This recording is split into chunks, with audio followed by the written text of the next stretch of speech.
மாண்புமிகு பேரவைத் தலைவர் அவர்களே, இன்றைக்கு தமிழ்நாடு விவசாயிகளுடைய வேதனைக்கு இந்த அரசு ஒரு சரியான தீர்வை காண வேண்டும்னு இந்த ஒத்திவைப்பு தீர்மானத்தை நாங்கள் இங்கே கொடுத்திருக்கிறோம். இந்த ஒத்திவைப்பு தீர்மானத்தை கொண்டுவதற்கு 4 முக்கிய காரணங்கள் இருக்கின்றது. முதல் காரணம், மேகதாது அணை கற்ற கர்நாடக அரசை தடுக்க இந்த அரசு என்ன நடவடிக்கை எடுத்திருக்கிறது என்று இந்த அவைக்கு நீங்கள் தெரிவிக்க வேண்டும். இரண்டாவது காரணம், முழு பயிர்க்கடன் தள்ளுபடின்னு நீங்க தேர்தலின் போது வாக்குறுதி கொடுத்துவிட்டு இன்றைக்கு ஆட்சிக்கு வந்துவிட்டு அரைகுறை தள்ளுபடி மட்டும் செய்வது ஏன்? மூன்றாவது காரணம், காவிரியில் தண்ணீர் வராத காரணத்தினால குறுவை சாகுபடி இன்னைக்கு மொத்தமாக இல்லாம போயிடுச்சு. இதற்கு தகுந்த நிவாரண தொகையை எப்பொழுது இந்த அரசு விவசாயிகளுக்கு கொடுக்க போகின்றது? நான்காவது காரணம், டெல்டா மாவட்டங்களை வறட்சி பாதிக்கப்பட்ட மாவட்டங்களாக அறிவிச்சு அங்க இருக்கக்கூடிய விவசாயிகளுக்கு உரிய நிவாரணத்தை இந்த அரசு கொடுக்க வேண்டும். முதல்ல மேகதாது பிரச்சனையில இருந்து என்னுடைய உரையை நான் துவங்குகின்றேன். தாவேக அரசு அமைஞ்சதிலிருந்து மேகதாது அணை கட்டுறதுல இதுவரை காட்டாத ஒரு வேகத்தையும் தீவிரத்தையும் இன்றைக்கு கர்நாடக அரசு காட்டி வருகின்றது. மேகதாது விஷயத்துல ஒரு முறை மட்டும் பிரதமர் கிட்ட நம்முடைய முதலமைச்சர் அவர்கள் கோரிக்கை வச்சாரு. அடுத்து மேகதாது பிரச்சனையில இருந்து இந்த பேரவையில ஜூன் 19ஆம் தேதி அன்னைக்கு இந்த அரசு ஒரு தீர்மானத்தையும் கொண்டு வந்தது. ஆனா அந்த தீர்மானம் மட்டும் நிறைவேற்றினா போதாது, அனைத்து கட்சி தலைவர்களோடு சேர்ந்து டெல்லிக்கு செல்ல வேண்டும் என்று எங்களுடைய கழக தலைவர்கள் சொன்ன ஆலோசனையும் நான் இந்த அவையிலே பதிய வைத்திருக்கின்றேன். அப்பொழுதுதான் நாம் அனைவரும் இந்த விஷயத்தில் ஒற்றுமையாக இருக்கிறோம் என்பதையும் நாம் அவர்களுக்கு சொல்ல முடியும். இந்த இடைப்பட்ட காலத்தில் நாங்கள் சொன்னதையும் இந்த அரசு செய்யவில்லை. அனைத்து கட்சி கூட்டத்தை கூட்டணும்னு தொடர்ந்து வலியுறுத்தி கேட்டுக்கொண்டு வருகின்றோம். திராவிட முன்னேற்ற கழகம் மட்டுமல்ல, தமிழ்நாட்டில் இருக்கக்கூடிய அனைத்து கட்சியும் இந்த அனைத்து கட்சி கூட்டத்தை கூட்ட வேண்டும் என்று தொடர்ந்து வலியுறுத்தி வருகின்றார்கள். ஏன் கேட்டுக்கிறோம்னா, கர்நாடக முதலமைச்சரும் அந்த அரசும் மேகதாது விஷயத்துல மிகவும் தீவிரமாக செயல்பட்டு வருகின்றார்கள். ஜூன் 11ஆம் தேதி ஒன்றிய நிதியமைச்சர் திருமதி நிர்மலா சீதாராமனை கர்நாடக முதலமைச்சர் அவர்கள் நேரில் பார்த்து மேகதாது அணை கட்டுவதற்கு நிதியுதவி வேண்டும் என்று கோரிக்கை வச்சிருக்கிறார். ஜூன் 12ஆம் தேதி ஒன்றிய ஜல்சக்தி துறை அமைச்சர் திரு CR பட்டீல் அவர்களை நேரில் பார்த்து மேகதாது திட்டத்திற்கு நீங்கள் ஒப்புதல் அளிக்க வேண்டும் என்று கோரிக்கை வச்சிருக்கிறார்.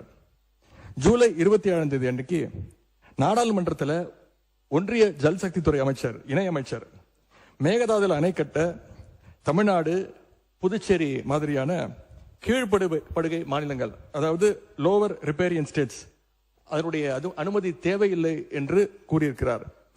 அதே நாள் ஜூலை 27ஆம் தேதி டெல்லியில கர்நாடகத்தைச் சேர்ந்த அனைத்து கட்சி எம்பிக்கள் கூட்டத்தை கர்நாடக முதலமைச்சர் அவர்கள் நடத்தியிருக்கிறார். கர்நாடக அமைச்சர் திரு ராமலிங்க ரெட்டி, கர்நாடக அரசுடைய டெல்லி பிரதிநிதி, கர்நாடக அரசுடைய தலைமை வழக்கறிஞர், மூத்த அதிகாரிகள் எல்லாரும் கூட சேர்ந்து மேகதாது சம்பந்தமாக அந்த மாநில முதலமைச்சர் ஆய்வு கூட்டத்தையும் நடத்தியிருக்கிறார். எல்லாத்துக்கும் மேல ஆகஸ்ட் 2ஆம் தேதி பெங்களூர்ல அனைத்து கட்சி கூட்டத்தை கூட்டுறோம்னு கர்நாடக முதலமைச்சர் அனைத்து கட்சிக்கும் அழைப்பும் விடுத்திருக்கிறார். திரு சீதாராமையா, திரு பசவராஜ் பொம்மையா, திரு எடியூரப்பா, திரு குமாரசாமி, திரு வீரப்ப மொய்லி என 5 முன்னாள் முதலமைச்சர்கள் உட்பட அந்த முக்கியமான கூட்டத்தில் முக்கியமான தலைவர்கள் அனைவரும் அந்த கூட்டத்தில் கலந்து கொண்டிருக்கிறாங்க. கர்நாடக முதலமைச்சர் அந்த கூட்டத்தில் ஊடகங்களை சந்திச்சு பேட்டியும் தெளிவாக கொடுத்திருக்கிறார். இப்படி அவங்க ஸ்டெப் பை ஸ்டெப்பாக ஒரு மாசத்துல பல நடவடிக்கைகளை தொடர்ந்து எடுத்துக்கிட்டு வராங்க. மாநில நலன் அப்படின்னு வந்தா அவங்க எப்படி அரசியல் வேறுபாடுகள் எல்லாம் பார்க்காம கடந்து மறந்து ஓரணியில் நிற்கிறாங்களோ, அதே போல நாமளும் நம்முடைய ஒற்றுமையை கர்நாடக அரசுக்கும் ஒன்றிய அரசும் காட்ட வேண்டும் அப்படின்னு தான் நாங்க அனைத்து கட்சி கூட்டத்தை தொடர்ந்து கூட்ட வேண்டும் என்று எங்களுடைய கோரிக்கையை வச்சிருக்கிறோம். விவசாயிகள் மேல அக்கறை உள்ள ஒரு அரசு இதையெல்லாம் கேட்காமல தானாகவே செய்ய வேண்டும். மாண்புமிகு மாண்புமிகு சட்டமன்ற எதிர்க்கட்சி தலைவர், நாம தொடர்ந்து அழுத்தம் கொடுத்த பிறகு இப்பொழுது ஜூலை 28ஆம் தேதி அன்னைக்கு பிரதமருக்கு 2வது கடிதத்தை நம்முடைய முதலமைச்சர் அவர்கள் எழுதியிருக்கிறார். எங்களுடைய தலைவர் முதலமைச்சராக இருந்தப்போ தமிழ்நாட்டுடைய பிரச்சனைகளுக்காக கடிதங்கள் எழுதினதை விமர்சிச்சு இப்போ இங்க இருக்கக்கூடிய முதலமைச்சர் அவர்கள் என்னென்ன பேசியிருக்கிறார் என்பதை இங்கே கொஞ்சம் ரீவைண்ட் செய்து நீங்கள் பார்க்க வேண்டும். முதலமைச்சர் பேச்சதான் இங்க நான் அவை குறிப்பில் குறிப்பிட இருக்க மாட்டீங்க அப்படின்னு நான் நம்புறேன். ஸ்டாலின் அவர்கள் அப்பப்போ எந்திரிச்சு கடிதம் எழுதிட்டு தூங்க போயிடுவாரு, அவ்வளவுதான். அது அப்படியே கிடக்கும்.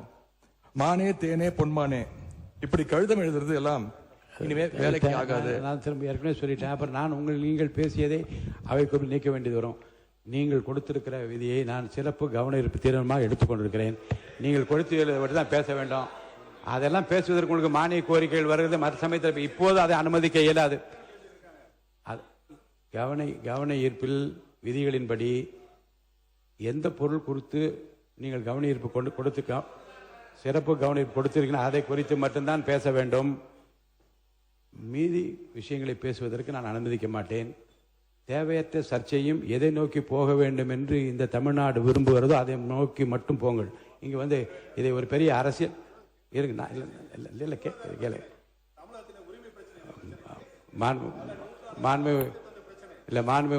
முன்னாள் முதலமைச்சருக்கும் தெரியும்.